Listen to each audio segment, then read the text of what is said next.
최고의 시사주간지 한겨레 21을 만드는 4명의 기자가 모였습니다. 1, 2, 3, 4. 사기자 지금 시작합니다. 안녕하십니까. 1기자 김교원입니다. 2기자 김양진입니다. 3기자 신다은입니다. 안녕하세요. 4기자 류석우입니다. 지난주에 저희가 그 이성균 씨 관련해서 좀 다뤘는데요. 그렇죠. 예. 좀 댓글들도 많이 있고 그랬는데 네네. 뭐 소개해 주실 만한 댓글 있나요? 네, 그 댓글 중에 좀 눈에 띄는 댓글이 있어서 답변 비슷하게 하나 드려야 될 것 같습니다. 다름 아니라 그 김희중 인천경찰청장 관련된 내용이었는데요. 예. 이번 그 수사의 책임자가 김희중 청장인데 김희중 청장이 윤석열 정부의 경찰 인맥의 핵심입니다. 이분이 지난 1년 반 사이에 치안감, 치안정감 이렇게 2번이나 승진을 했고 그 이른바 가장 잘 나간다는 보직인 행안부 경찰국장도 2대로 역임하고 바로 이쪽으로 온 분이거든요. 네, 아마 이제 그런 이분의 위상 이런 것 때문에 이 마약 수사에서 성과를 냈어야 했고 그리고 이 이성균 씨 수사를 쉽게 포기하지 못한 것이 아닌가 하는 그런 합리적인 의심이 있거든요. 예. 더욱이나 이분이 다음 경찰청장 물망에 올라 있는 분이에요. 그러니까 더더욱이나 이성균 사건에 좀 좋지 않은 영향을 주지 않았겠느냐 하는 그런 의심이 있습니다. 뭐 책임진다는 얘기는 없나요? 이렇게 뭐 거치나. 경찰이 책임이 없다고 공식 발표했죠. 그래도 이게 억울하게 좀 사람을 이렇게 죽게 만든 원인을 제공했는데 뭐 그런 보통은, 부분이 참 이해할 수 없는 부분이죠. 보통 그러면은 좀 뭐 최고 책임자가 뭐 사표를 낸다거나 그런 것들이 좀 있지 않았나요? 그동안에? 이분은 절대 사표 안 낼 것 같습니다. 다음 청장을 할 가능성이 있기 때문에 사표를 안 낼 것 같고 경찰청장이나 인천청장이나 이 문제에 대해서 좀 사과를 하고 뭔가 감찰이라든가 진상조사를 내부적으로 하겠다 이런 얘기를 했으면 어땠을까 하는. 경찰도 안 하겠다는 겁니까 지금? 그런 것도 없습니다. 네. 뻔뻔하네요. 일관되네요. 제 입으로 그 말씀을 못 드리겠지만 같은 심정입니다. 최상병 사건도 생각이 나고. 맞습니다. 이태원 참사 뭐 여러 가지 뭐 일관된 것 같습니다. 네네. 저희가 뭐 좀 가벼운 얘기로 좀 넘어가서 어제 좀 회의할 때 저희 좀 뭐 우리 닉네임 관련해서 좀 얘기했었는데 혹시 진실의 수호자님? 너무나 저한테 부담스러운 부담스럽게 한 번 더 불러드리겠습니다. 좀 진실의 수호자님 좀 가벼운 걸로 바꿔봤으면 하는 생각이 들고요. 우리 이 기자는 얘기해 주세요. 제가 만물 박사인데 저도 참 이게 팩트가 틀리기 때문에 좀 양심 고백을 하자면 저는 만물 학사입니다. 제가 석사 정도 되시지 않습니까? 사실은 저기 대학원을 조금 진학을 했는데 마치지를 못해가지고 그럼 학사하시죠. 만물 학사. 만물 학사. 제 주변에서 이 4기자 방송 보는 지인이 그런 말 하더라고요. 이 기자는 도대체 모르는 게 뭐예요? 라고. 진짜 박사님도 석사님한테 죄송하기 때문에 뭐 만물 학사로 좀 고쳐줬으면 하는. 심지어 저는 팩트 스트라이커인데 이게 말할 때마다 상당히 움츠러드는. 너무 센가요? 제가 이제 누군가한테 소개할 때 조금 나를 소개할 때 좀 그렇더라고요. 그래서 3기자는 정의로운 창인 것 같아요. 정의로운 창문입니까? 아니면은 뭐 그 무기 창입니까? 그러니까 찌르는 겁니까? 죽창할 때 창이. 어울립니다. 죽창 좋네요. 죽을 좀 넣어주십시오. 죽을. 정의 죽창. 네, 우리 저 독자 시청자 여러분들께서 저희 별명과 관련해서 좋은 아이디어 주시면 적극 반영하겠습니다. 오늘의 핫이슈 토크는 사기자가 준비했죠. 저희 4기자 첫 번째 에피소드로 다뤘던 주제죠. 그 강원 인제군 원대리에 있는 자작나무 숲에 대한 이야기 저희가 얘기했었잖아요. 그 후속 취재를 좀 진행을 했습니다.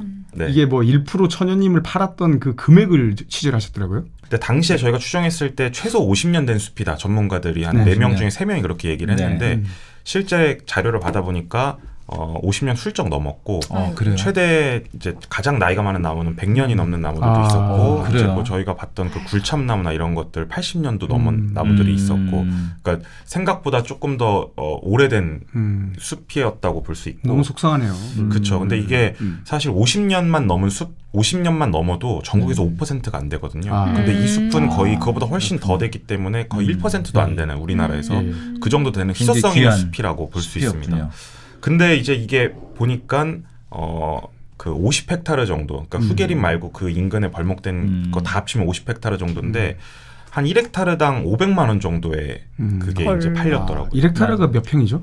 1헥타르가 이제 축구장 한 1.4개 규모, 1.4개 정도. 그 정도. 그러니까 아니, 너무 헐값 아닌가요? 근데 보통 이걸 좀 제가 취재를 해보니까 우리나라 이런 처녀님들이 다 이 정도 수준에 팔려간다고 하더라고요. 그리고 뭘로 쓰이는지 아십니까? 그렇죠. 종이 원료, 뭐 펄프제나 뭐 바이오매스, 뭐 휴지, 종이 뭐 이런. 바이오매스라는 게 말이 좋아서 바이오매스지. 그게 다 땔감입니다. 그렇죠. 땔감으로 쓴다는. 와, 이거는 이런 너무 숲의 나무들을. 예. 이 산수를 잘 못하는 분들인가요? 어떻게 이런 일이 생길 수가 있는 거죠? 산수를 못하는 게 산림청에서 이게 숲의 공익적 가치가 얼마다 이런 걸 발표해요 주기적으로. 2023년에 발표했던 가치가 매년 259조 원. 이게 우리나라의 산림 면적이 한 600만 헥타르가 조금 넘거든요. 이걸 1헥타르로 계산하면 연간 1헥타르에서 한 4천만 원 이상의 공익적 가치가 나온다는 거예요. 그것도 좀 저평가됐을 수 있는데. 그렇죠. 한 헥타르당 500만 원에 팔게 된 이유가 있을 거 아니에요. 이 시장에서는 원대리 같은 경우에는 네. 이제 관광을 위해서죠. 이 자작나무 숲이 인기가 있으니까 이 자작나무 숲을 더 많이 만들어야 된다는 관광 목적으로 만든 거고 다른 지역들도 사실 이게 주기적으로 산림청 이렇게 배는 이유는 이제 제가 산림청 뭐 내부 좀 관계자들 취재를 해보니까 이게 먹고 살기 위한 거예요. 산림청이 사실 이런 사업을 주기적으로 해야지만 산림조합 또 산림조합이 가지고 있는 영림단이라고 해서 그렇지. 지역마다 영림단 일자리가 엄청 많으니까. 일을 계속 줘야 되거든요. 이런 것들을 돌리지 않으면 그 사람들이 먹고 살 수가 없는 구조라서 먹고 살 수가 없나요 정말로? 다른 방식으로는 일하지 않기 때문이겠죠. 이런 구조가 워낙 돈을 더 벌고 싶어서 그런 거잖아요. 사실은 먹고 살 수 없는 게 아니라. 근데 산림청이 우리가 이제 그렇게 지적을 하고 했는데도 계속 이런 짓이라고 하겠습니다. 이런 짓을 계속 하겠다는 거 아닙니까 지금? 그렇죠. 이게 후계림을 더 만든다는 거 아닙니까? 한 4-5개 그 자작나무 숲을 만들어서 40-50년 주기로 돌린다는 계획이 있더라고요. 그러니까 지금 저희가 2개 만들어지지 않았습니까? 그러니까 앞으로 한 최소 2-3개 정도 더 만들어서 40년 동안 A 숲을 하면 이거는 이제 갱신하고 그다음 B 숲을 하고 뭐 이런 식으로 한다는 거죠. 참. 그리고 심지어 이 후계림만이 문제가 아니라 그때 저희가 취재할 때 주민분이 그런 걱정을 해주셨어요. 이 자작나무숲 후계림이 들어서면 여기 길부터 해서 뭐 산이 더 개발되지 않을까라는 우려가 있었는데 그게 우려가 사실이더라고요. 왜냐하면 임제군에서 낸 마스터 플랜 같은 게 있거든요. 거기에 모노레일, 뭐 전기차부터 해가지고 각종 시설들을 다 도입할 계획을 가지고 있더라고요. 근데 그게 이제 물론 뭐 지금 검토 단계이긴 하지만 지금 이게 자작나무 숲이 유명해졌다고 해서 그 인근 주변을 계속 이렇게 넓혀가면서 개발을 하려는 지금 계획이 있다는 게 안타깝더라고요. 근데 기존에 있던 저기 자작나무 숲도 이번에 굉장히 훼손됐다면서요? 눈이랑 기온 때문에.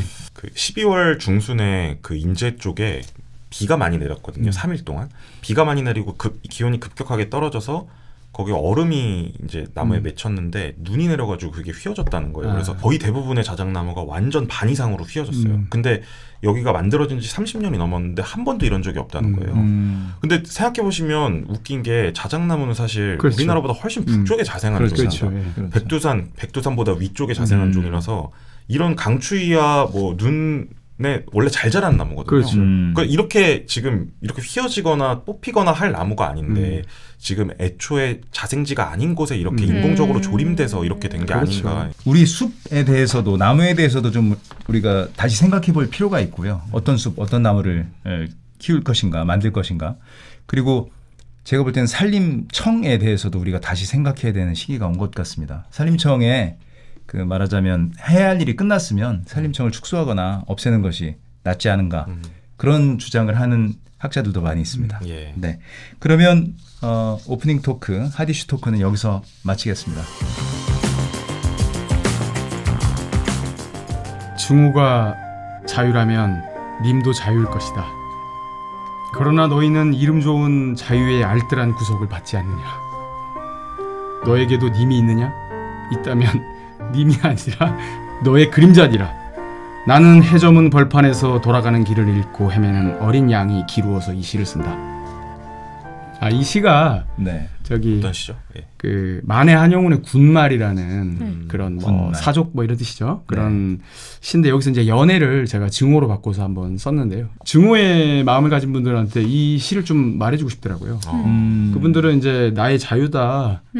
어떤 님이라고 하는 것들에 대해서 이제 어떤 표상을 해놓고 살고 계신 건데 사실은 본인들의 그런 어떤 증오할 자유가 그런 알뜰한 어떤 구속을 받고 있고 그런 부분들 자신에게도 님이 있으면 그 상대방에게도 님이 있고. 그렇죠. 이 기자 그 국문과 출신인가요? 그렇습니다. 네. 그러시면 여쭤봤어요. 제가 농학을 전공했는데요. 철학도 아니었어요? 철학도 전공했습니다. 제가. 네. 역시 만물 박사. 오늘의 첫 번째 주제는 증오 정치입니다. 네. 저와 이 기자가 함께 취재해서 보도했는데요. 이재명 대표가 그 부산에 있을 때 그 피격을 당하셨잖아요. 그래가지고 관련해가지고 좀 취재를 했는데요. 어떤 저변에 증오가 있다. 뭐 이런 보도들이 많았잖아요. 근데 실제로 제가 올해 이제 40년대생이신 분의 그 카톡방을 하나 봤더니 정말 심각합니다. 어떤 내용이 있죠? 정말 뭐 살기가 넘치는 그런 글들이더라고요. 뭐 이재명 가문은 뭐 살처분을 해야 된다. 뭐 살처분. 그렇죠. 그리고 뭐 악마다. 우리가 뭐 악마화한다 그런 얘기를 그냥 이렇게 레톨릭을 쓰잖아요. 네. 그게 아니라 이 사람은 정말 악마다. 뭐 호로 자식이다. 뭐 천륜을 배반한 반윤리적인 놈이다. 그러니까 그런 게 뭐 어떤 하나만 있는 게 아니라 여러 카톡방에서 확인이 됐고요. 그 피격이 뭐 조작이다 이런 식의 주장은 그렇죠. 그러니까 그런 부분들이 이제 더 좀 전에 우리 뭐 박근혜 대표나 그 송영길 대표도 비슷된 적이 있죠. 근데 그때는 이 비슷한 사람 보고 자작극이다. 네가 잘못했기 때문에 당했어. 이런 말은 안 했잖아요. 있을 수가 없는 일이죠. 그런 말은 없었잖아요. 그런 게. 근데 이번 사건은 그렇지가 않았거든요. 네. 예를 들면 대통령 취임식에 초청받았던 유튜버가 나와서 그런 얘기를 합니다. 자작극이라고. 그 칼에 찔렸다고 하는데 목이. 그러니까 그런 지금은 이제 좀 양상이 달라진 거죠. 이 증오라고 하는 게 아주 심각하게 나타나고 있는 거죠. 저는 이번 사건을 보면서 느낀 게 저희가 우리 사회가 요새 MBTI 이야기 많이 하지 않습니까? 그렇습니다. 그리고 이제 그 중에서도 TF 나눠가지고 뭐 T는 공감을 못한다, F는 공감한다 하는데 이렇게 피습을 당했을 때 사실 사람이라면 그거에 대해서 아픔에 대해서 공감하고 좀 어떻게 저런 일이 있을 수 있지라는 생각을 하는 게 저는 우선이라 생각하는데 당연하죠. 그런 생각이 거의 그 날부터 없었던 것 같아요. 그 날부터 이제 반대쪽에서는 그걸 이제 뭐 아까 뭐 자작극부터 시작해서 그냥 그 공감하는 사회 분위기를 저는 못 느껴서 어떻게 보면 사실 저는 이런 거에서 오히려 TF를 나눠볼 수 있지 않나 이런 생각이 들더라고요. 사실 저는 T지만 저는 공감을 했거든요. 그러니까 사실 저는 T는 아니라는 거죠. 그러니까 그 갑자기 본인 변호를 시작하시네. 만물 학사로서 봤을 때는 좀 다른 얘기 같습니다. 지금 이런 어떤 인간으로서의 어떤 기본적인 것과 근데 그런 건 어떻습니까?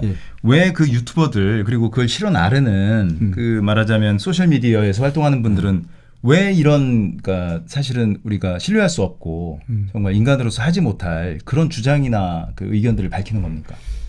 여러 가지가 있는데 그 뭐 어떤 양극화된 이런 어떤 정치의 어떤 정치 우리 풍토 여기에다가 플러스해서 어떤 인터넷 환경 사실 우리가 현실에서는 내 말이 어떤 효능감을 갖기가 좀 쉽지가 않잖아요.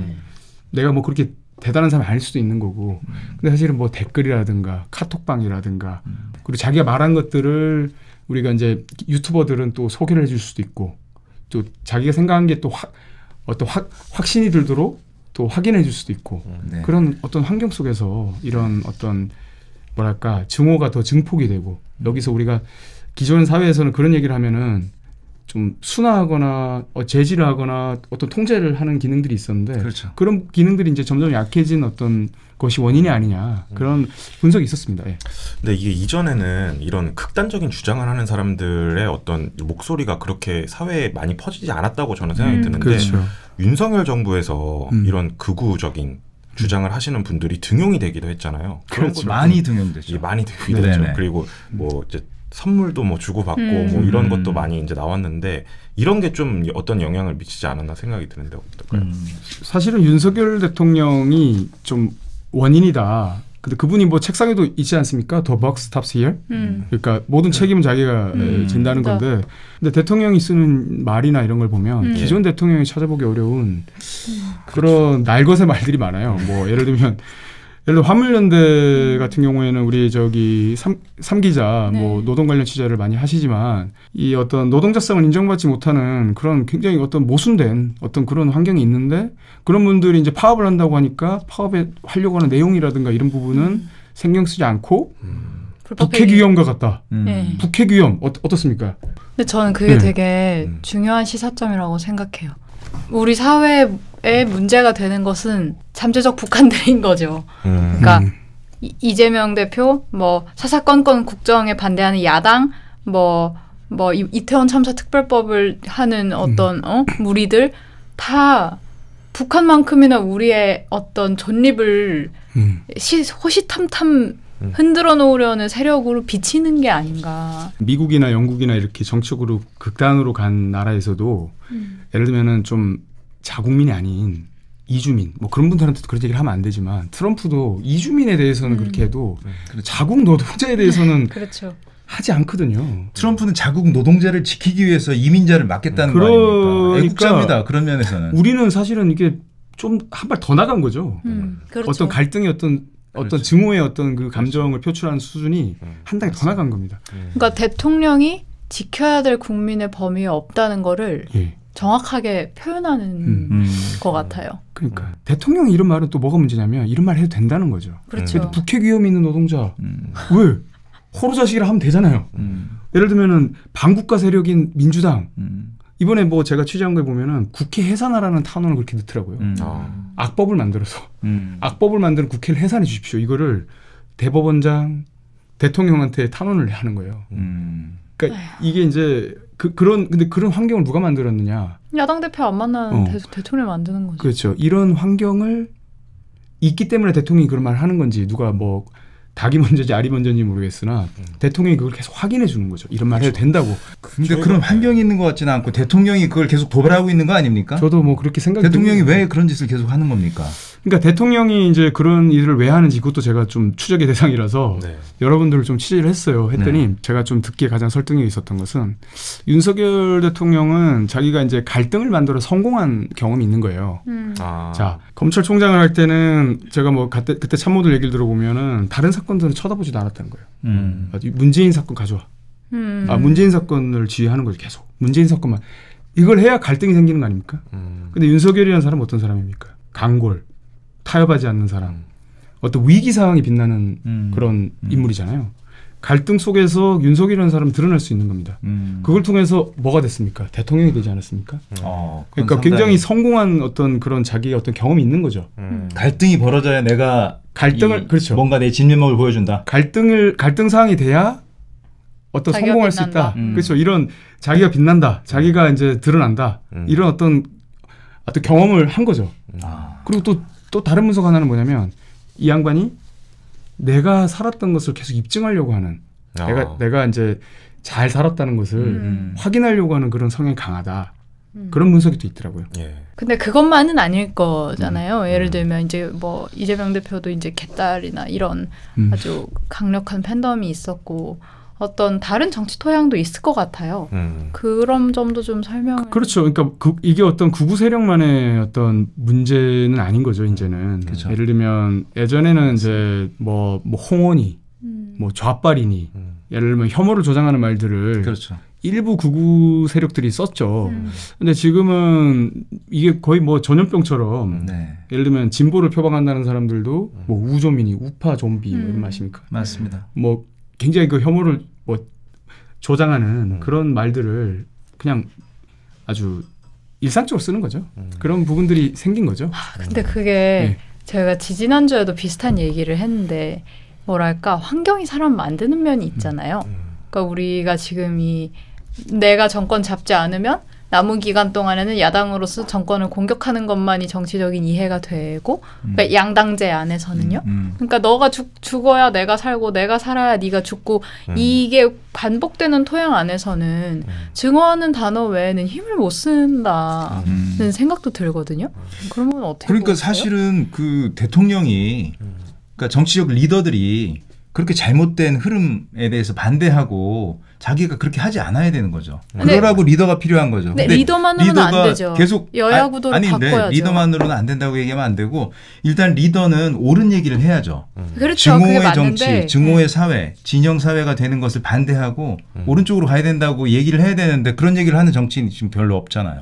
없는 이유가 양당 구도 때문인 것도 있다는 거죠. 그렇죠. 그러니까 그거는 대통령 한 사람의 인간성이나 특수성이 분명히 큰 영향을 미치지만 우리의 정치 토양이 너무나 양당 독식 체제인 것에서 나오는 정치적 동력도 있다는 거예요. 그렇죠. 자기가 지지하던 대통령이 당선이 안 되면 5년 그렇죠. 동안 그 상실감이 너무 큰 거예요. 그러니까 맞습니다. 아니 1% 차이인데 네. 나머지 5년 동안 그 1% 차이는 완전히 잊혀지는 거잖아요. 그렇죠. 잊혀지는 게 아니라 분명히 그런 부분들이 신경을 써야 되는데 신경 안 쓰면 괜찮은 그런 어떤 법 제도가 있는 거죠. 그 이전에는 좀 어땠나요? 이전 대통령들은 좀 그 이제 일 기자가 그런 네네. 이전에 대해서 역사에 대해서 좀 제가 기사를 썼는데요. 과거에 그러니까 김대중 대통령 때, 네. 노무현 대통령 때까지는 혐오가 있었어요. 그러니까 증오라기보다는 혐오. 제가 그러니까 구분을 굳이 하자면 예. 혐오는 어떤 소수자 혐오. 그러니까 이를테면 김대중에 대한 공격, 또는 노무현에 대한 공격, 호남 사람에 대한 공격, 또는 맞습니다. 상고 출신에 대한 공격, 서울대 법대 안 나온 사람에 대한 공격, 이런 식의 이제 공격이 있었는데 예. 이게 질적으로 바뀐 것이 노무현 대통령에 대한 이명박 정부의 수사, 이것을 그 전환점으로 보더라고요. 그 일을 계기로 해서 우리나라의 정치계가 극단적으로 분열을 하게 되고 그 지지자들도 분열하게 됐다. 이제 이런 분석을 내놓더라고요. 아마 그래서 돼버렸죠. 거기서부터 그게 시작되지 않았는가 그런 분석을 많이 하더라고요. 그 말씀은 검찰 수사가 정치의 수단이 될 때 사실 어떻게 생각하면 증오 정치에 되게 중요한 토양을 놓는다는 뜻은 아닌가요? 그 부분이 굉장히 또 중요한 부분이죠. 왜냐하면 그 증오 정치를 증폭시켜온 걸 보면 대부분 노무현에 대한 수사, 박근혜에 대한 수사, 이명박에 대한 수사, 조국에 대한 수사, 이재명에 대한 수사 이런 거거든요. 그러니까 그 증오 정치를 만드는 수단이 굉장히 오랫동안 반복적으로 검찰이었어요. 그런데 검찰의 특성상 수사기관의 특성상 거기는 스펙트럼이 다양하지가 않은 거예요. 그러니까 뭐 오를 수도 있고 그렇지 않을 수도 있잖아요. 중간도 있을 수 있고. 근데 그런 게 없이 거기는 유죄 무죄, 기소 불기소, 수사 불수사 이런 거밖에 없는 거죠.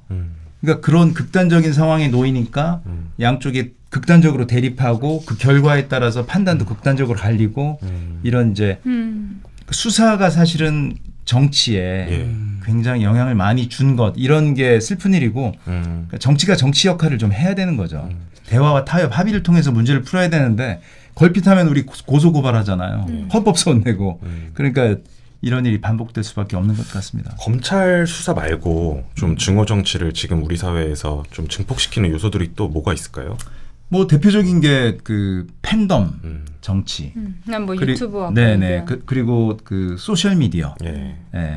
이 팬덤 정치 같은 경우도 사실은 기억하시겠지만 노사모 때까지만 해도 굉장히 긍정적인 에너지가 많았거든요. 맞아요. 굉장히 이렇게 좋은 게 있냐 그래서 사실은 우파 쪽에서도 박사모 만들고 이렇게 했는데 이게 굉장히 상대방의 적대적인 그 집단으로 바뀐 계기가 바로 그 노무현에 대한 수사, 노무현 대통령의 죽음 이런 거였던 거죠. 우리가 이제 가만히 있지 않으면 공격당할 때 가만히 있지 않으면 그렇죠. 이렇게 당할 수 있다라는 맞습니다. 그런 게 남았다는 거죠. 그러니까 그걸로 인해서 나타난 게 바로 문바라는 존재예요. 지몬미라는 말을 많이 썼잖아요. 그렇죠. 노무현 대통령이 돌아갔을 때. 그러면서 문재인 대통령은 무슨 일이 있어도 하늘이 무너져도 우리가 지킨다. 이런 사실은 뭐 좋은 얘기일 수도 있지만 극단적인 얘기죠. 잘못이 있을 수도 있잖아요. 그럼 비판을 해야 될 거 아닙니까?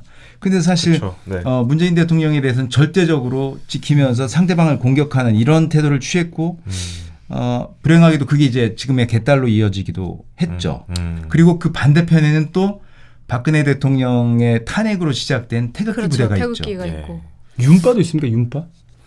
윤빠는 이렇게 열심히 하시는 것 같습니다. 윤석열을 지지하시는 분들이 이렇게 열심히 하시는데 유튜버에 되게 구글 많잖아요. 유튜버가 윤빠한 것 같아요. 아니 근데 그래도 그러네요. 그 이름이 있어야 되는 거 아닙니까? 네. 너무 좀 약간 이름이 붙기 시작하면 세력화되기 때문에 너무 저는 두렵습니다. 아니 이렇게 열심히 하시는데 왜 아직까지 윤빠가 없을까? 생각이 갑자기 좀 들었습니다. 우선 근데 제가 이거 취재하다 보니까 그 태극기 부대의 그 상당한 분들이 지금 윤 정부에 대한 지지 시위, 지지 운동 이런 걸 벌이고 있다고 하더라고요. 그러니까 태극기 부대가 어떻게 보면 그 윤빠의 그 주력일 수도 돌아가고 있을 것 같습니다. 그쪽으로 이제 이렇게 그렇죠. 방향을 가고 있는 지금 박근혜 대통령을 지지할 수는 없잖아요. 그렇죠. 저는 근데 우리가 좀 양당 뭐 검찰 이런 여러 가지 얘기들로 왔지만 조금 다른 생활 면에서도 사실 좀 기시감이 있어요. 그러니까 뭐냐면 꼭 이런 정치 되게 중요한 뭐 국회 이런 문제가 아니어도 일상생활에서도 우리가 사실 공론장이 거의 소실돼 있으니까 짤로 받아친다고 해야 되나요? 다 그러니까 SNS를 하면서 이렇게 딱 한 장짜리로 정리된 팩트 정리해준다. 화물연대 파업 팩트 정리해준다. 그럼 딱 들어가면 굉장히 피상적이고 선별된 사실들만 쭉 나열된 뒤에 어떤 결론을 향해서 가는 거예요. 그 10장짜리 종이 안에 얼마나 뭐 노사교섭 얘기 뭐 어떻게 하겠어요, 사실은.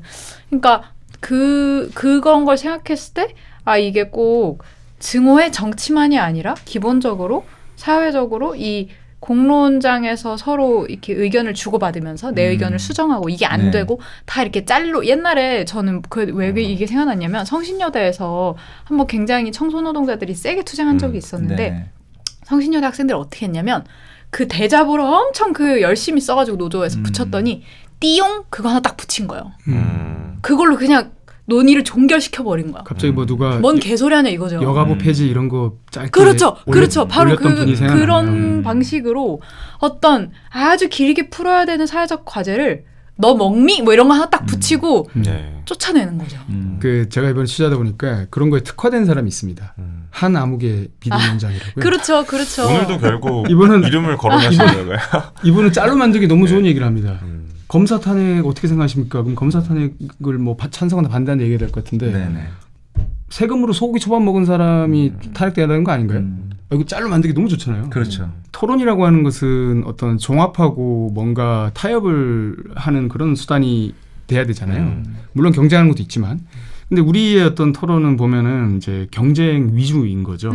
그리고 그런 거에 이제 특화된 분이 한 암흑의 비대위원장이나 뭐 이준석 씨도 계시죠. 이 암흑의 전 대표나 이런 분들이 굉장히 그 어떤 찍어 누르는 그렇죠. 토론. 이 어떤 인상적인 말로 거기 사실은 논리적으로 따지고 보면은 이게 논리적이지가 않아요. 거기 어떤 진실이 있거나 참 거짓을 따지기 어려운 얘기들을 계속 그냥 이미지로 정서적으로 이제 흔들어 놓는 거죠. 그런 부분들이 그런 부분들이 사실은 어떤 이런 인터넷 쇼폼이 이제 득세하는 그런 어떤 환경 거기에 이제 짤로 만들기도 좋고 사람들이 은근히 정치 뭐 국감이나 이런 거 많이 보거든요. 그런데 많이 보는 영상은 대부분 다 거기서 싸우는 영상이거나 1분짜리 1분 안에 어떤 그 결정적인 장면이 있어야 돼요. 근데 그 결정적인 장면에는 다양한 뭐 사회적 맥락을 얘기할 수 있는 부분은 전혀 들어갈 수가 없는 구조인 거죠. 맞습니다. 그러니까 이제 자꾸 또 더 자극적인 걸 찾다 보니까 이제 계속 싸우고 거기서 이제 순간적으로 뭐 서로 혐오를 한다거나 이런 표현들이 점점 더 거기서 이렇게 발전되고 증폭되는 게 아닌가라는 생각이 듭니다. 갑자기 그런 고민 드네요. 우리 사 기자가 말한 거를 저 쇼츠로 만들어야 되나 말아야 되나. 지금 그 사 기자 얘기한 것 중에 그 대목이 저는 되게 인상적인데 다양한 이야기를 담지 못한다는 게 지금 소셜 미디어의 굉장히 큰 문제인 것 같습니다. 제가 요거 말해. 미국에도 사실은 이게 심각하잖아요. 미국의 정치학자들이 이런 양극단에 치달은 그런 정치 문제를 많이 다루거든요. 미국 버지니아 심리학 교수가 쓴 글이 있는데 거기에 보면 이제 4가지를 추천하더라고요. 그런 분들한테 이렇게 해라. 네 가지 중에서 마지막 거만. 마지막 게 뭐죠? 정원을 잘 가꾸세요. 근데 그 한국에서 정원을 가꾸기 아파트 정원 가꾸세요. 저는 이렇게 생각합니다. 저도 많이 치유를 받는 게 뭐냐면 나무를 사랑하면 됩니다. 가로수를 아끼고 우리 주변에 공원에 있는 나무들을 아끼고. 우리 시청자들이 좀 비약을 느낄 것 같은데요. 아니 그런 마음이 사실은 그런 어떤 양극단에서 자기가 이제 굉장히 그 허탈한 그런 마음들을 좀 위로받을 수 있지 않나. 알겠습니다. 정원을 가꾸는데 그런 공공의 정원, 가로수를 잘 가꾸는 거 이런 거 굉장히 좋은 것 같고요. 야당의 당 대표가 그 여당 성향의 지지자로부터 이 어떤 치명적인 공격을 받았잖아요. 이거는 사회적으로 저는 굉장히 큰 심각한 어떤 그 병적인 징후를 보여준 것이 아닌가 생각이 들고요. 그런 측면에서 저희가 이번에 증오의 정치에 대해서 다뤄봤고 이야기도 나눠봤습니다. 자세한 내용은 이번 주 한겨레 21일 참고해 주세요.